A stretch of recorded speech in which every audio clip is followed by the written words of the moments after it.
press the bell icon on the YouTube app and never miss another update.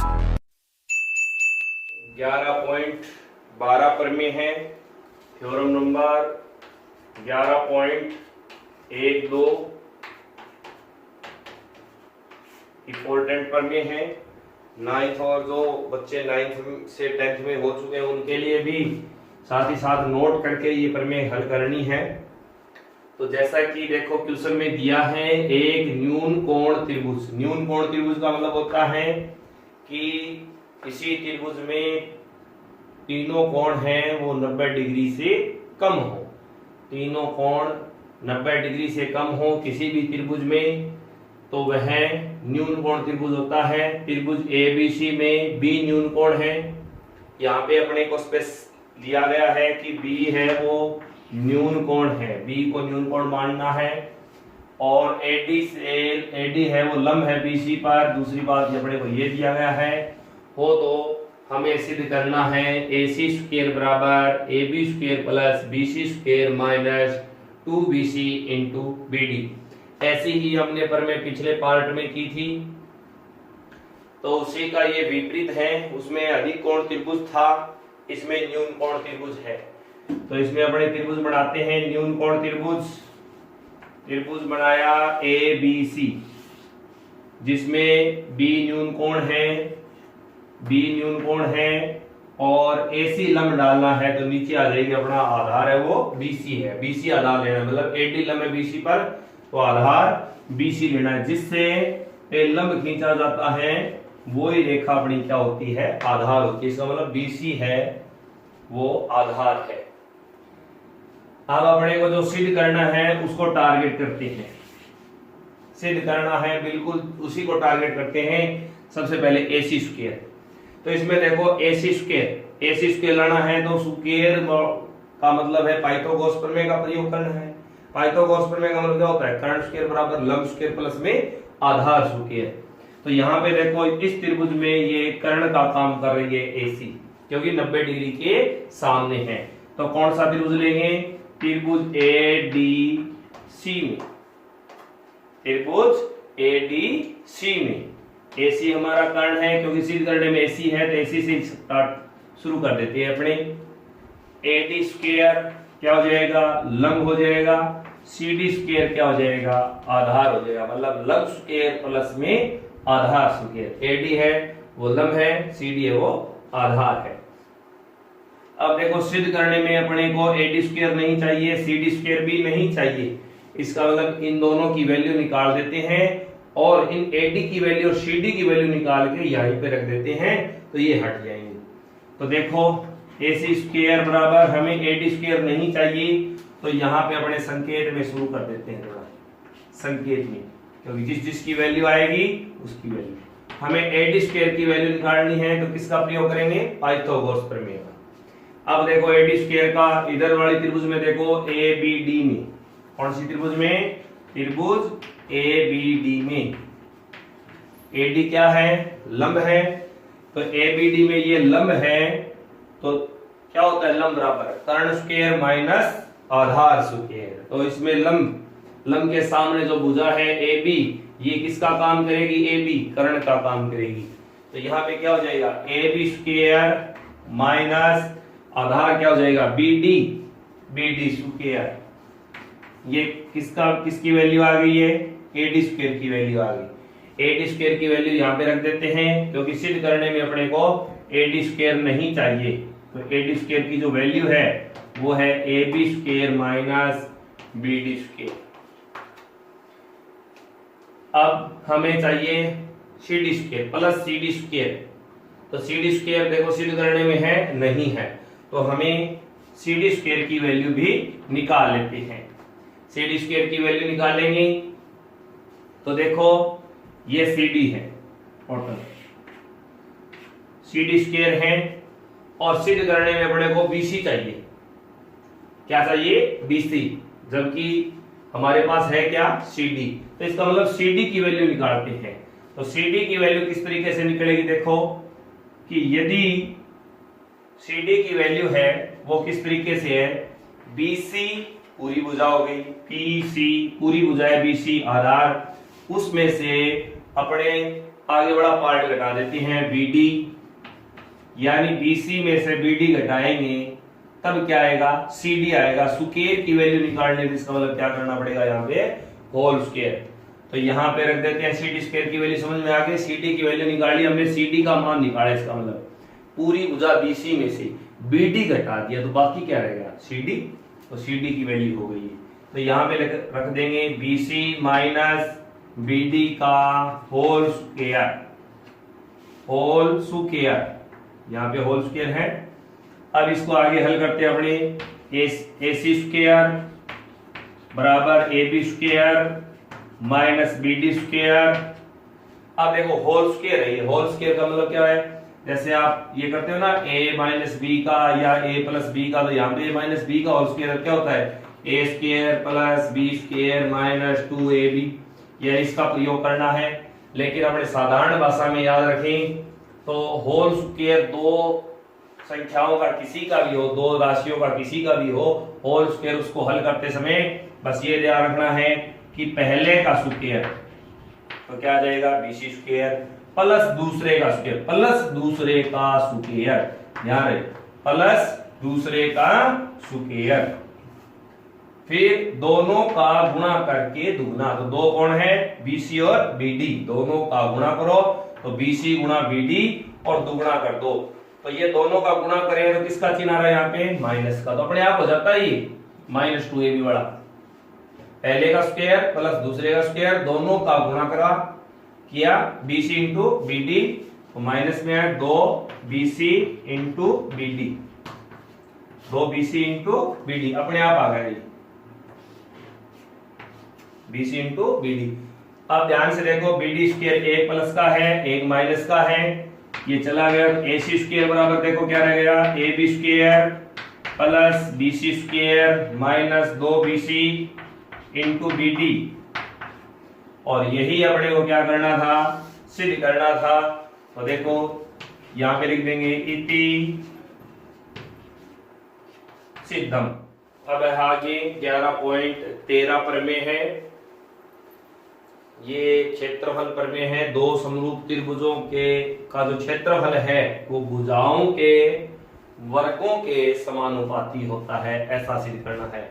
यानी दो त्रिभुज हैं, कैसे ही बनाइए अपने, दो त्रिभुज दिए गए हैं, उनके क्षेत्रफलों का अनुपात उनकी संगत भुजाओं के वर्ग का मतलब होता है उनकी भुजाओं का स्क्वायर करना है, के वर्गों के समानुपाती होता है, ऐसा अपने को सिद्ध करना है। तो हल करते हैं इसका। अपने सबसे पहले क्या दिया गया है उसको लिख लेते हैं। दिया है हमारे पास दो त्रिभुज दिए गए हैं, जैसे मान लीजिए अपने दो त्रिभुज ले लिए हमने, एक तो हमने लिया त्रिभुज ABC, त्रिभुज ABC, दूसरा त्रिभुज हमने लिया PQR। हमें सबसे पहले क्या दिया गया है कि दोनों त्रिभुज समरूप हैं, यानी त्रिभुज ABC समरूप है त्रिभुज PQR की, ये अपने को दिया गया है। अब मैंने पीछे के पार्ट में भी बता चुका हूं कि समरूप का मतलब क्या है, संगत भुजाओं का समानुपात होगा, संगत कोण बराबर होंगे। तो हमें आगे आवश्यकता पड़ेगी, इससे पहले अपने लिख लेते हैं, जैसे AB upon PQ, BC upon QR समानुपात AC upon PR। समीकरण नंबर 1 नाम देते हैं, समीकरण 1 नाम दिया। भुजाओं का समानुपात हो गया क्योंकि दोनों त्रिभुज समरूप है। दूसरा कोण A बराबर B बराबर कोण Q और कोण C बराबर कोण R, बाकी कोण भी लिख सकते हैं। ये हो गई अपनी समीकरण 2। इनमें से अपने को जो चाहिए वो अपने ले लेंगे। अब हमें जो सिद्ध करना है वो समझिए क्या सिद्ध करना है। पहले हमने समरूपता का सीखा था कि दो त्रिभुज समरूप हैं, ये अपने को दिया गया था। तो दो त्रिभुज समरूप हैं उसका मतलब हो गया भुजाओं का, संगत भुजाओं का समानुपात होता है, संगत कोण बराबर होते हैं। सिद्ध करना है कि क्षेत्रफलों का अनुपात, तो एरिया एबीसी, क्षेत्रफलों का अनुपात का मतलब होता है तो उनको भाग में लिखते हैं, उसके नीचे लिखते हैं area ABC upon P Q R. क्षेत्रफल का अनुपात, अनुपात का मतलब भाग ही होता है, वैसे डिवाइड करना ही अनुपात होता है। संगत भुजाओं के वर्गों, संगत भुजा जैसे इसकी AB की संगत कौन सी है, PQ, तो उसके नीचे PQ लिखेंगे। BC की संगत कौन सी है, QR, तो BC के नीचे QR लिखेंगे। AC की संगत कौन सी है, PR, तो PR लिखेंगे। इनके वर्ग, वर्ग का मतलब क्या लगानी है, इनके स्क्वायर, घात में 2 लगाना है। के समानुपाती, समानुपाती मतलब सभी के बीच में किसका चिन्ह रहेगा, बराबर का, मतलब जो क्षेत्रफलों का अनुपात आएगा, जैसे क्षेत्रफल ABC और PQR का यदि हमारे पास मान हो और उसका अनुपात निकाले, जैसे 1 2 आ गया, तो इनका भी अनुपात कितना आना चाहिए, 1 2 1 2 1 2 ही आना चाहिए। ये बात अपने को क्या करनी है, सिद्ध करनी है। तो देखते हैं, हल करते हैं अपनी उत्पत्ति। क्षेत्रफल से शुरुआत करनी है तो क्षेत्रफल ही लिखते हैं, एरिया ABC, एरिया PQR। अब यहाँ पे गौर करने वाली बात है कि त्रिभुज का क्षेत्रफल होता है सामान्यतः 1 भाग में 2 गुणा आधार गुणा ऊंचाई। त्रिभुज का क्षेत्रफल क्या होता है, 1 भाग में 2 गुणा आधार गुणा ऊंचाई। तो यहाँ पे हमारे पास ऊंचाई का मतलब होता है लंब, तो दोनों त्रिभुजों में लंब है नहीं, अपने लंब डाल देते हैं। ये लंब हो गया PS और इसमें जैसे लंब डाल दिया हमने AD, क्योंकि लंब की आवश्यकता रहेगी क्षेत्रफल निकालेंगे तो यहां पे लिखेंगे रचना। रचना का क्या बिंदु है, AD लंब है BC पर, और मैं बार बार बता चुका हूं कि लंब हमेशा जिससे जाके टकराता है वो आधार कहलाता है। इसका मतलब इसमें आधार BC है, इसमें आधार QR है।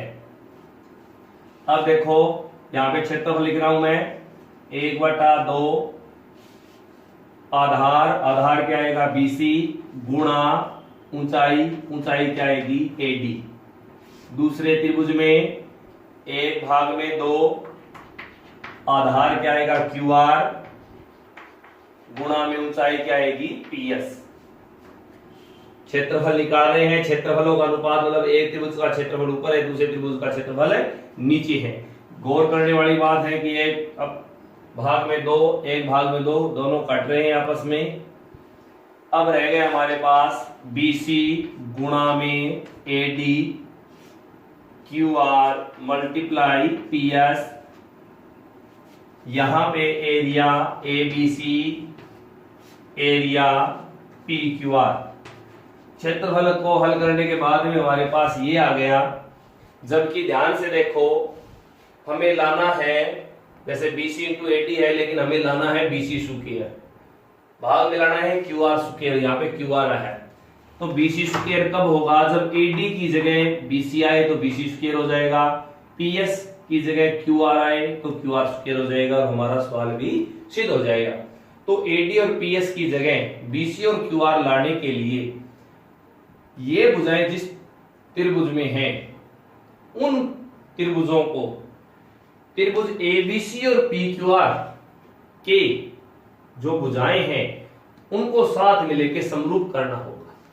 जैसे मैं लिख रहा हूं संकेत में, यानी कहने का मतलब हो गया AD अनुपात PC का किसके समानुपात में लाना है, AB PQ BC QR AC PR, किसी एक के लाना है। एक के ला देंगे तो ये सभी समानुपाती हैं, इसलिए किसी एक के समानुपात लाना है, किसका, AD और PS का। तो AD और PS के लिए हमने त्रिभुज लिया कौन सा, ABD, त्रिभुज ABD व त्रिभुज PQS में। अब ध्यान से देखो, कोण B बराबर कोण Q समीकरण 2 में दिया है, समीकरण 2 में दिया है। क्यों दिया है, क्योंकि दोनों जो कोण है वो समरूप त्रिभुजों के संगत कोण है। दूसरा, ये लंब भी दिए गए हैं, तो कितने डिग्री के कोण हो गए, 90 डिग्री के। तो कोण डी नहीं लिखेंगे, पूरा नाम लिखेंगे कोण ADB। जिस पे कोण बनता है वो उसको बीच में लिखते हैं कोण PSQ। रचना से या लंब से लिख सकते हो, लंब से। दो कोण बराबर हो जाते हैं तो तीसरा कोण बराबर करने की आवश्यकता नहीं है, और दोनों त्रिभुज कोण कोण नियम से समरूप भी हो जाते हैं।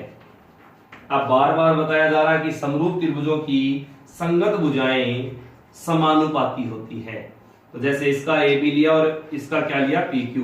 देखो यहाँ पे इसमें भी आया है AB अनुपात PQ, और AB अनुपात PQ है वो किसके बराबर है, BC और QR के है। वो किसके बराबर है, AC और PR के। देखो समीकरण 1 में मैं क्यों बता रहा हूँ, AB और PQ का जो अनुपात है वो BC और QR का है, वही अनुपात AC और PR का है, क्योंकि ये दोनों त्रिभुज क्या हैं, समरूप हैं। और यहां पे भी मैं AB और PQ का अनुपात किसके साथ निकाल रहा हूं, मैं AD और किसके साथ निकालना था अपने को, AD और PS का, AD और PS के साथ निकाल रहा हूं। ये समानुपात क्यों लिखा मैंने, क्योंकि ऊपर मैंने दोनों त्रिभुजों को क्या कर दिया है, समरूप कर दिया, इसलिए समरूप त्रिभुजों की संगत भुजा। अब ध्यान से देखो कि AB अनुपात PQ है, वही अनुपात किसका है, AD और PS का है। और यहां पे देखो AB और PQ का अनुपात है, वही अनुपात किसका है, BC और QR का है। और यहां पे अपने AD और PS आया है, हमें बढ़ाना BC स्क्वायर है, इसलिए यहां पे BC गुणा में AD की जगह क्या लिख सकते हैं, BC। क्यों लिख सकते हैं, क्योंकि संकेत में देखो हमने ये समरूप त्रिभुजों की जो संगत भुजाएं हैं उनका अनुपात AB और PQ के बराबर कर लिया है, और AB और PQ का अनुपात BC और QR के बराबर है। तो इसका मतलब हम AD की जगह क्या लिख सकते हैं, BC, और QR की जगह क्या PS की जगह क्या लिख सकते हैं, QR। और इसके कोष्टक में लिख दोगे संकेत व समीकरण 1 से। संकेत व समीकरण 1 से। संकेत 1 ये बता रहा है कि AB और PQ का अनुपात AD और PS के बराबर है। समीकरण ये बता रही है कि AB और PQ का अनुपात BC और QR के बराबर है। इसका मतलब AD और PS का अनुपात BC और QR के भी बराबर होगा। अब BC को BC से गुणा करेंगे तो क्या बन जाएगा, BC square upon QR square. ये अपना क्षेत्रफल वाला चलता रहेगा। तो देखो area ABC upon area PQR बराबर BC स्क्वायर QR स्क्वायर है। इनका अनुपात क्षेत्रफल के समानुपात हो गया है। किसके अनुपात के बराबर हो गया है, क्षेत्रफल के। यहाँ पे थोड़ी जगह नहीं इसलिए यहाँ पे लिख रहा हूं नीचे, क्षेत्रफल के समानुपात हो गया है। BC स्क्वायर और QR का हमने ये सिद्ध कर लिया है। इनके वर्गों का अनुपात त्रिभुजों के क्षेत्रफल के अनुपात के बराबर हो गए हैं। तो बाकी भुजाओं को भी सिद्ध करना है। तो समीकरण 1 को देखिए, सभी भुजाएं समान अनुपात में हैं, इसलिए अपने सभी भुजाएं यहाँ पे लिख सकते हैं। AB स्क्वायर अनुपात PQ स्क्वायर और AC स्क्वायर अनुपात PR स्क्वायर। ये किसके कारण लिख सकते हैं, समीकरण 1 के कारण लिख सकते हैं। हमने BC और QR, BC स्क्वायर और QR स्क्वायर के अनुपात के बराबर किया था क्षेत्रफलों का अनुपात सिद्ध, लेकिन समीकरण 1 ये बताती है कि एक भुजा के यदि बराबर हो जाता है क्षेत्रफलों का अनुपात तो सभी के बराबर हो जाएगा। और ये हमारा हो गया इति सिद्धम।